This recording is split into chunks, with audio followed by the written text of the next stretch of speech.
민중의 소리 이완배 기자와 함께하겠습니다. 이완배 기자님. 네, 안녕하십니까. 예. 자, 크리스마스가 바로 내일인데 오늘은 네. 또 월요일입니다. 네. 크리스마스 뭐 추억 없으세요? 저는 잠시 생각을 해봤는데 네. 별로 아무 추억이 없습니다. 아, 그래요.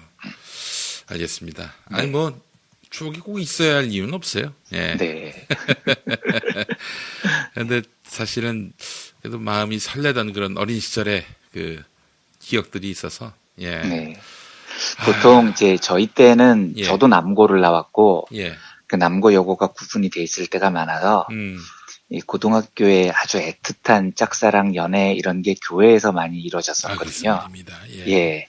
그런데 저는 그런 기억도 없었습니다. 아이고, 그러셨어요. 너무 모범생이어서 그런 건 아니었습니까? 아니요, 뭐 그런 건 아니었었던 것 같은데, 예. 이상하게 그런 아련한 추억도 없네요. 크리스마스 때가 되면 뭐 약간 설레면서 선물도 주고 고백도 하고 이럴 법도 했었는데, 예, 그런 기억조차 없습니다. 아, 그래요. 뭐 저는 있어서 참 좋은 것 같습니다. 아, 예. 부럽습니다. 그렇게만 말씀드리겠습니다. 예, 예. 자, 그래요. 오늘 월요 경제학 시간인데 어떤 이야기 들려주시겠습니까? 네, 지난주에 예고해드렸던 대로 행동경제학 이론 중에 하나인 통제력 착각의 오류라는 이론을 살펴보겠습니다. 예, 예. 이 이론에 대해서 살펴보기 전에 가벼운 이야기 하나 먼저 들려드리겠습니다. 네. 1989년에요. 미국 알래스카 인근에서 엄청나게 큰 유조선이 침몰을 한 일이 있었습니다. 이른바 엑슨발데즈 원유 유출 사고라는 건데요. 이 사고가 아마 지금까지 바다에서 발생했던 환경 파괴 사고 중에서는 네. 최악의 사고일 겁니다. 이 엑슨발데즈호라는 초대형 유조선이 5,300만 갤런의 원유를 싣고 알래스카를 출발을 했다가 암초에 부딪혀 버렸습니다. 근데 이때 바다에 새나간 기름이 1,080만 갤런. 좀 편하게 듣기 위해서는 4천만 리터입니다. 이 정도의 기름이 유출됐습니다. 예. 상상을 한번 해보시죠. 4천만 리터면 2리터짜리 생수병에 기름을 가득 채운 다음에 그걸 2천만 병을 바다에 뿌린 겁니다. 엄청난 양이 유출이 된 거죠. 예. 심지어 환경단체에서는 실제 유출된 기름이 그거보다 더 많은데 축소 발표한 거다라는 의혹을 제기할 정도였습니다. 왜 우리나라에서도 2007년에 충청남도 태안군 앞바다에서 홍콩 유조선하고 삼성 소속 유조선이 충돌해가지고 그 기름이 유출된 적이 있었잖아요. 예. 이때 우리가 진짜 큰 고통을 겪었죠. 그런데 이때 유출된 원유량이 1200만 리터 정도였습니다. 근데 알래스카에서는 그 3배가 넘는 4천만 리터 기름이 뿌려졌으니까 사고 규모가 엄청났었던 거죠. 예. 문제는 이 기름 유출 사고를 낸 곳이 엑슨이라는 회사인데 수습을 못하는 겁니다. 기름을 제거하기 위해서 처음엔 바위에다가 엄청나게 뜨거운 물을 퍼부었거든요. 그랬더니 바위에 살던 미생물들이 같이 몰살을 당해버렸습니다. 이러면 환경 파괴가 더 심해지죠. 이런 식으로 별의별 방법을 다 동원해봐도 해법을 못 찾습니다. 이 와중에 바다새가 30만 마리가 몰살을 당했고요. 아이고. 예, 해달이 500마리가 죽고 바다 생태계가 완전히 파괴돼 버렸습니다. 미국 정부가 이 문제를 해결하려고 얼마나 애를 썼겠습니까? 또 전 세계 네로라 하는 과학자들하고 연구소가 머리를 다 함께 싸맸겠죠. 예. 그런데도 해법이 안 나옵니다. 그래서 알래스카 바다가 장장 17년 동안이나 시커멓게 오염된 채로 있었습니다. 아, 그랬군요. 근데 이 문제가 어떻게 해결이 되냐면 이노센티브라는 회사가 있습니다. 이 회사는 뭐 하는 곳이냐? 기술자들이나 전문가들이 못 푸는 과학 문제가 생기면 이 문제를 인터넷에 공개를 합니다. 그리고 그 문제를 해결하는 사람한테 상금을 주는 회사예요. 문제 해결을 전문가가 아니라 대중들에게 맡기는 일종의 플랫폼 제공 회사인 거죠. 이 회사가 왜 이런 발상을 하냐면 과거에는 무슨 문제가 생기면 정부나 아니면 국책기관이나 박사님이나 연구소장님이나 이런 전문가들만 문제를 해결할 수 있다고 믿었습니다. 대중의 힘을 전혀 믿지 않았죠. 그런데 이노센티브는 생각을 반대로 하는 겁니다. 그러지 말고 문제를 대중 속으로 던져보자. 전문가가 아니라 대중들 속에서 해결책이 나올 수 있는 거 아니냐라는 발상을 가진 겁니다. 예. 그래서 알래스카 기름 문제를 해결하는데 이노센트가 2만 달러, 우리 돈으로 한 2,200만 원 정도 되죠. 요 정도의 상금을 겁니다. 사실 알래스카 사고 규모를 생각하면 2만 달러는 돈도 아닌 돈인 거죠. 근데 고작 2만 달러 상금을 떼걸었더니요. 딱 3개월 만에 해법이 등장합니다. 예. 그리고 이 해법을 제시한 사람은 화학 박사도 아니고요. 무슨 국책연구소 소장도 아닙니다. 평범한 시멘트 공장의 엔지니어였다고요. 놀랍죠. 이 사례는 한두 명의 천재 혹은 한두 명의 전문가보다 다수대중의 지혜를 빌리는 것이 문제 해결에 훨씬 도움이 된다. 그리고 다수대중의 지혜를 모을 수 있는 네트워크 시스템이 중요하다라는 것을 보여준 대표적인 사례입니다. 과거에는 이런 지혜를 빌릴 길이 없었지만 지금은 인터넷과 모바일이 있으니 얼마든지 네트워크를 통해서 대중들의 지혜를 빌릴 수가 있는 세상이라는 거죠. 요까지 이야기를 마치고 오늘 주제인 통제력 착각의 오류에 대해서 이야기를 해보겠습니다. 예. 행동경제학에서 말하는 이 오류는 사람들이 자신의 미래를 혹은 운명을 통제할 수 있다고 지나치게 낙관한다는 뜻입니다. 아, 그렇군요. 우리 학교 다닐 때 객관식 문제가 나오면 다 찍어본 경험들이 있잖아요. 그런데 그 과목을 통째로 모를 때 이럴 때 찍을 때는 아무 번호나 하나 잡고 쭉 찍는 게 제일 편합니다. 3번이건 4번이건 몰아서 찍으면 고민할 필요도 없고 시간도 빨리 걸리죠. 이거 확률도 똑같습니다. 왜냐하면 어차피 찍는 거니까요. 그런데 찍을 때 보면 꼭 한 줄로 안 찍고 1, 3, 4, 2, 3, 4, 1, 2 이런 식으로 여기저기 찍는 애들이 있습니다. 근데 그래봐야 확률이 똑같아라고 아무리 이야기를 해줘도 어떻게 답을 하냐면 아니야. 내가 촉이 얼마나 좋은데 야, 이렇게 찍어야 점수가 더 잘 나온다. 이렇게 대답을 합니다. 예. 아니거든요. 어차피 대충 하나 찍는데 예. 네가 뭔데 네 촉이 특별히 좋을 리가 절대 없잖아요. 그런데 많은 사람들은 자기 촉이 좋다고 믿고 번호를 이리저리 왔다 갔다 찍어요. 심지어 여기서 한 발짝 더 나가면 연필을 굴리는 애들이 있습니다. 아. 예, 진짜 저 고등학교 때 모나미 사각 볼펜을 굴리면 점수가 제일 잘 나온다고 주장하는 애가 있었어요.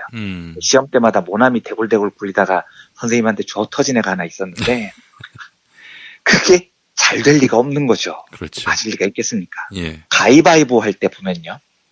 기합을 넣는 애들이 있습니다. 가위바위보 하면 될 걸 인상 빡 쓰고 가위바위보 이러면서 내는 애들이 있습니다.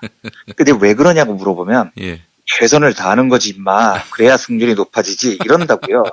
안 높아지거든요. 아무리 기합을 넣고 가위바위보 해도 승률이 안 높아집니다. 예. 다 헛짓인데 사람들이 이런 짓을 해요. 왜냐? 자기가 그렇게 하면 승률이 높아질 거라고 은연중에 믿기 때문입니다. 아, 예, 예. 사실 그 상황은 내가 절대로 통제할 수 없는 확률적 상황입니다.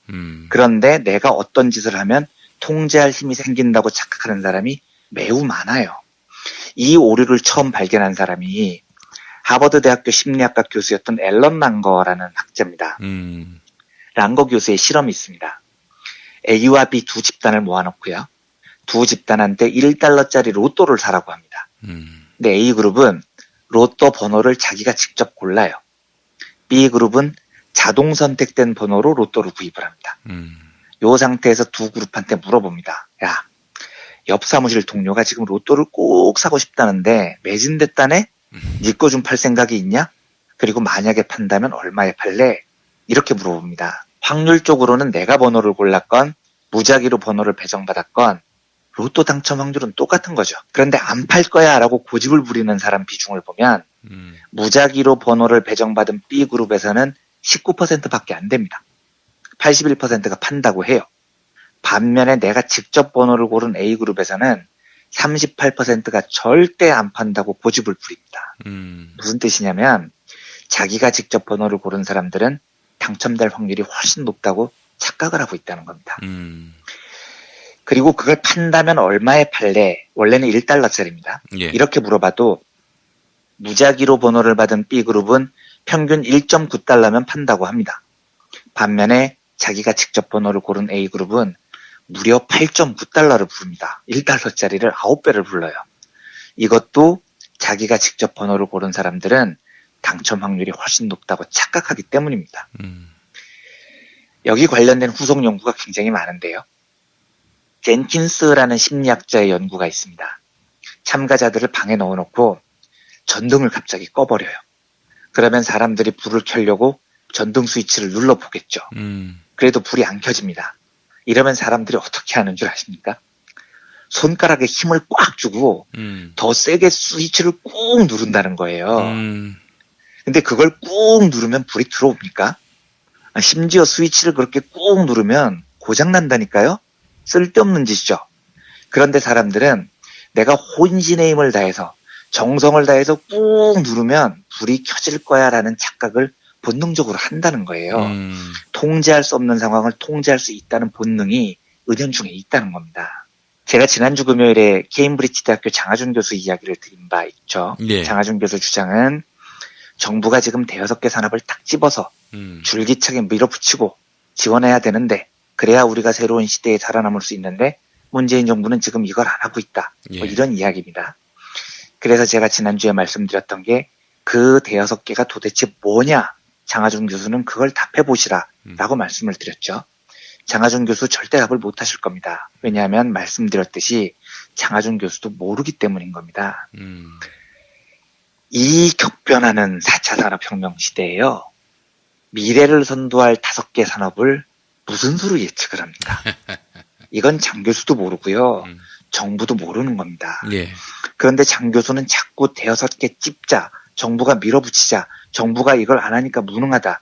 이 이야기만 반복하고 있어요. 이건 정말 심각한 통제력 착각입니다. 그 대여섯 개를 고를 때 손에 힘을 꾹 주고 고르면 잘 골라지냐고요. 안 골라진다니까요. 문제가 또 있습니다. 정부가 어떻게 온 힘을 모아서 꾹 눌러가지고 대여섯 개를 골랐다고 쳐보죠. 그래서 올인을 합니다. 예? 그런데 그 대여섯 개가 정답이 아니면 어떻게 할 겁니까? 국가가 10년 동안 올인을 했는데 허탕을 치면 그 결과를 누가 책임질 거냐고요. 장하준 교수가 책임질 겁니까? 무슨 말을 하고 싶냐면 정부가 5개를 찝어서 집중적으로 민다. 이런 식으로 초기 의지한 예측 경제는 4차 산업혁명 시대에 애초부터 불가능하다는 이야기를 드리고 싶은 겁니다. 예. 지금 통제할 수 없는 걸 통제하자고 주장을 하고 있는 거예요, 장 교수님은. 그러면 이런 걸 저한테 물어보실 수 있으실 거예요. 이재님, 중화학공업을 중심으로 한 한국의 산업구조, 한 시대가 저물고 있는 건 맞잖아요. 산업혁명에 대비해야 되잖아요. 4차 산업혁명에. 정부가 새로운 산업구조 짜는데 도움을 줘야 되잖아요. 그런데 이 기자님처럼 이야기를 하면 어쩌자는 거예요. 이렇게 물으실 수 있죠. 맞습니다. 중화학공업을 중심으로 한 한 시대가 저물어가고 있어요. 새 시대를 준비할 동력이 한국 사회에 다소 부족한 것도 맞습니다. 정부가 새로운 산업구조를 짜는데 설계자 역할을 해야 되는 것도 맞아요. 그런데 뭘 설계를 하느냐가 중요합니다. 연필 굴려서 5개를 찝는 게 정부 할 일이 아니라고요. 예. 진짜로 정부가 해야 할 일은 대중들이 마음껏 도전할 수 있도록 사회구조를 설계하는 게 정부의 역할인 겁니다. 제가 브리핑 초반에 알래스카 유조선 사고 이야기를 드린 이유가 그겁니다. 전문가가, 박사가 새로운 산업을 이끄는 시대가 아닙니다, 지금은요. 새로운 시대의 창의성이라는 것은 바다처럼 넓은 대중의 네트워크 속에서 나오는 겁니다. 저한테 물어보십시오. 4차 산업혁명 시대의 미래 먹거리가 뭘 거냐 이렇게 물어보시면 제 답은 몰라요입니다. 제가 그걸 어떻게 합니까? 인공지능, 바이오 이런 뻔한 이야기 말고요. 실제로 대한민국의 산업구조를 뒤바꿀 혁명적 변화가 어디서 시작되느냐 몰라요 저는. 그리고 이건 아무도 모르는 게 정상인 겁니다. 안다고 생각하는 게 통제력 착각인 거죠. 그러면 정부가 뭘 해야 되겠습니까? 대중들이 마음껏 도전하게 할 수 있도록 하는 겁니다. 뭐가 터질지 모르잖아요. 그러면 그 폭발을 위해서 수많은 대중들이 마음껏 생각의 날개를 펼칠 플랫폼과 기회를 만드는 게 국가의 설계 도면이 돼야 되는 겁니다. 그리고 지금 국가가 해야 할 일은 도전에 실패해도 목숨을 빼앗기지 않을 사회 안전망을 갖추는 거죠. 실패를 용인하는 문화를 만드는 겁니다. 저는 되게 슬프지만 누가 저한테 대한민국의 미래를 물으면 신림동 고시촌에 가보시라고 이야기를 해요. 도전하고 팔딱팔딱 뛰어야 될 청년 인재들이 몇 년째 고시촌에서 고시공부에 매몰돼 있는 겁니다. 왜 그럽니까? 이 사회가 도전을 할 만한 사회가 아니기 때문이잖아요. 예. 도전했다가 실패하면 죽는데 누가 도전을 합니까? 그래서 제일 안전한 7급, 9급 공무원에 목숨을 겁니다. 이게 대한민국의 암담한 현실이고요. 예. 암울한 미래인 겁니다. 정부가 대여섯 개를 찝지 않아서 지금 문제가 생긴 게 아니라고요. 5개 찍어서 이렇게 밀어붙이자 이런 이야기 이제 그만 좀 했으면 좋겠습니다. 강물처럼 흐르는 대중의 지혜 속에서 답을 찾아야 됩니다. 그 방법을 지금 국가가 설계하고 고민해야 되는 거죠. 저는 이런 논의가 좀 더 개방적이고 열린 사고로 접했으면 하는 생각이 매우 많습니다. 정부가 뭔가 5개를 찝는 문제가 아니고 사회의 충분한 안전망과 도전하는 분위기, 그 속에서 4차 산업혁명의 대중들의 네트워크가 만들어가는 그 사회를 우리가 처음부터 좀 차근차근 설계를 해 나가봤으면 좋겠습니다. 그런 생각으로 오늘 월요경제학 시간에 통제력 착각이라는 이론에 대해서 검토를 해봤습니다. 예, 알겠습니다. 자, 이완배 기자님 오늘 말씀 잘 들었습니다. 네, 감사합니다.